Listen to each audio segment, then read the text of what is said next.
Welcome to the last breakfast. Please enjoy the video. In this video, I will show you how to make milkshakes at home easily. First, gather your ingredients. You'll need about 2 cups of your favorite ice cream, 1/2 cup of milk, and any flavorings you desire. For a classic vanilla shake, just stick with ice cream and milk. If you're feeling adventurous, add a few tablespoons of chocolate syrup or a handful of fresh berries. The key is to have everything ready before you start blending. Now, let's get blending. Start by adding your 2 cups of ice cream to the blender, followed by 1/2 cup of milk.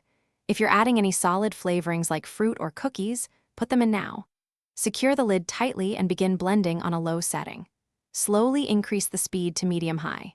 Blend for about 30 to 60 seconds, or until your milkshake reaches a perfectly smooth and creamy consistency.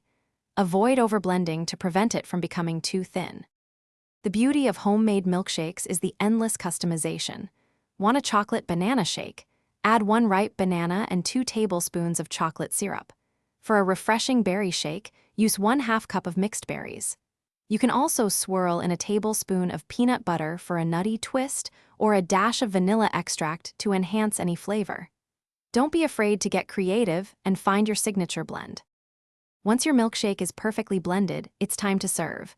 Pour it into a tall, chilled glass right away. For an extra special touch, top it with a generous swirl of whipped cream, a maraschino cherry, or a sprinkle of chocolate shavings. A wide straw is ideal for enjoying the thick, creamy texture. Remember, milkshakes are best enjoyed fresh, so sip and savor every delicious drop before it melts. Cheers to your homemade treat. Thanks for watching. If this was helpful, leave a like and consider subscribing. See you next time.